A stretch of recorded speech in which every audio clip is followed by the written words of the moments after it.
मुंबई में बाबा सिद्दीकी पर हमला हुआ है। 3 राउंड फायरिंग की गई है। बाबा सिद्दीकी को पास ही में अस्पताल ले जाया गया। इसके बाद बताया जा रहा है कि अभी हालत बहुत स्थिर नहीं है। बाबा सिद्दीकी महाराष्ट्र राजनीति के बड़े नाम और फिलहाल एनसीपी अजित पवार के नेता हैं। एमएलए रह चुके हैं। महाराष्ट्र राजनीति में नीति निर्धारक की भूमिका में। फिलहाल की अपडेट यह है कि बाबा सिद्दीकी पर 3 राउंड फायरिंग की गई। उनके बेटे ईशान सिद्दीकी जो कि खुद भी एमएलए हैं, उनके ऑफिस के पास में ये फायरिंग की गई। अभी लीलावती अस्पताल में इलाज जारी है। हम कोशिश लगातार कर रहे हैं कि लीलावती अस्पताल से जैसे कोई उनका मेडिकल बुलेटिन आता है या उनके स्वास्थ्य को लेकर कोई अपडेट आती है वो आप तक पहुंचाए। लेकिन फिलहाल बड़ी अपडेट ये है, और जैसे ही खबर सामने आई कि बाबा सिद्दीकी पर यह हमला किया गया है, फायरिंग हुई है, तो पूरे इलाके को कॉर्डन ऑफ किया गया है। पूरे इलाके में पुलिस बल को अलर्ट पर कर दिया गया है। अब सर्विलांस हर जगह किया जा रहा है। जिन्होंने फायरिंग की है उनको तलाशा जा रहा है। हमारे सहयोगी अश्विन पांडे लगातार हमारे साथ बने हुए हैं। अश्विन, क्या अपडेट है बाबा सिद्दीकी पर हुई फायरिंग को लेकर के और उनकी सेहत को लेकर के? जी देखिए, उनकी सेहत बहुत क्रिटिकल बताई जा रही है। अस्पताल में बहुत क्रिटिकल स्थिति में उन्हें लाया गया था। ऐसे में डॉक्टर पूरी कोशिश कर रहे हैं उन्हें रिवाइव करने की। बहुत ज्यादा क्रिटिकल होने की वजह से जो है एक तरह से डॉक्टर्स के लिए काफी जो है मुश्किल है। इस वक्त आपको ये भी बता दें कि 2 लोगों से पूछताछ चल रही है। हालांकि ये 2 लोग क्या फायरिंग करने वाले थे या फिर जो फायरिंग करने वाले आरोपी आए थे उनके साथ में थे, ये अभी तक साफ नहीं हो पाया। 2 लोगों से फिलहाल पुलिस पूछताछ कर रही है और हर उस पहलू को खंगालने की कोशिश कर रही है कि आखिरकार ये फायरिंग किस वजह से की गई। फायरिंग करने वाले क्या किसी गैंग से ताल्लुक रखते हैं या फिर कोई जो है पॉलिटिकल राइवलरी या पर्सनल राइवलरी, ऐसी कई थियरीज हैं जिसको लेकर फिलहाल पुलिस जांच करी। और जब तक इसमें कोई पुख्ता तौर पर जानकारी साझा जो है आधिकारिक नहीं की जाती तब तक कुछ कह पाना फिलहाल मुश्किल है। ये जरूर है कि बाबा सिद्दीकी की हालत बहुत नाजुक है। उनका इलाज फिलहाल लीलावती अस्पताल में चल रहा है। अश्विन, शरीर के किस हिस्से में बाबा सिद्दीकी को गोलियां लगी हैं, क्या इस बारे में कोई जानकारी फिलहाल आ पाई है? जी अभी तक ये पुष्टि नहीं हुई है, लेकिन हालत जो नाजुक है ऐसे में ये कहा जा सकता है कि वाइटल पार्ट्स पर गोली लगी होगी। क्योंकि आमतौर पर अगर हाथ पैर जैसी जगहों पर गोली लगती है तो जो है क्रिटिकल स्थिति में आदमी नहीं जाता। यहाँ पर जो जानकारी हमारे पास है कि वो उनकी हालत बहुत नाजुक है, बहुत क्रिटिकल है इस वक्त वो।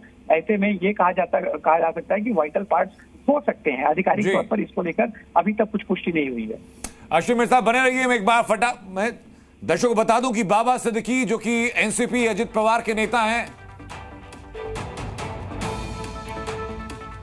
अज्ञात हमलावर ने गोली मारी है और अभी अपडेट ये कि गोली मारकर उनकी हत्या कर दी गई। हमारे सहयोगी अश्विन लगातार बने हुए हैं हमारे साथ। अश्विन, ये अपडेट सामने है कि उनकी हालत जो नाजुक बनी हुई थी, डॉक्टर से सफल नहीं हो पाए।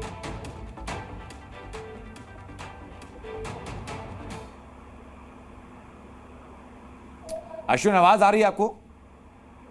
जी बिल्कुल, देखिए जैसा मैं बता रहा था कि बहुत क्रिटिकल कंडीशन है। ऐसे में जो अभी जो है जानकारी आ रही है कि उन्हें बचाया नहीं जा सका है। उम्मीद करेंगे थोड़ी देर में आधिकारिक तौर पर ये अस्पताल प्रशासन या फिर परिवार की तरफ से आधिकारिक पुष्टि की जाएगी। अश्विन मेरे साथ बने रहेगा, मैं वापस आपके पास लौटूं। ये बड़ी खबर बता रहे हैं दर्शकों को हम, जहां एनसीपी अजित पवार के नेता, महाराष्ट्र की राजनीति के बड़े नाम बाबा सिद्दीकी को अज्ञात हमलावरों ने गोली मारी। मुंबई के बांद्रा हाइट्स में कई राउंड फायरिंग की गई। उनको सीधा गंभीर हालत में अस्पताल ले जाया गया, लीलावती अस्पताल। प्राथमिक जानकारी है कि उनके पेट में 2 से 3 गोलियां लगी थी। डॉक्टर्स ने कोशिश की, लेकिन दुखद खबर ये कि बाबा सिद्दीकी को डॉक्टर्स रिवाइव नहीं कर पाए। और अब अपडेट ये कि उनकी गोली मारकर हत्या कर दी गई। बाबा सिद्दीकी जो कि 48 साल तक लगभग कांग्रेस में रहे, उसके बाद हाल ही में एनसीपी अजित पवार गुट में शामिल हुए। अभी अपने बेटे के ऑफिस के पास वो थे, जो कि हमारे सहयोगी अश्विनी जानकारी दे रहे हैं। बांद्रा ईस्ट में वो ऑफिस था जहां उनके ऊपर ये फायरिंग की गई। अश्विनी, क्या बांद्रा ईस्ट के उस इलाके में जहां पर उनके बेटे का ऑफिस था, आसपास की सीसीटीवी फुटेज से कोई क्लू सामने आया? क्योंकि अपडेट तो ये भी आ रही है कि पूरा जो प्रशासनिक अमला है उसको हाईलाइट पर रख दिया गया है। जी बिल्कुल, देखिए जानकारी है कि उनके साथ पुलिस की सुरक्षा भी थी। हालांकि कैसे इतनी बड़ी जो है लापरवाही हुई, कैसे इस घटना को आरोपियों ने अंजाम दिया, ये एक चौंकाने वाला है। उम्मीद करेंगे कि सब कुछ चीजें कुछ देर में और भी साफ होंगी। पुलिस इस पूरे मामले में फुल तरह से अलर्ट पर है। और क्योंकि बाबा सिद्दीकी लोकप्रिय नेता अपने इलाके में रहे हैं, ऐसे में कोई कानून व्यवस्था की स्थिति खराब ना हो, ये भी पुलिस के सामने एक बड़ी चुनौती है। हमलावर कौन थे, क्या मंशा से उन्होंने इस हमला को अंजाम दिया, ये सब कुछ जो है थोड़ी देर में उम्मीद है कि साफ होगा। अश्विनी, क्या इसके पहले बाबा सिद्दीकी को कोई किसी तरीके की धमकी, परिवार को कोई खतरे का अंदेशा जताया गया था?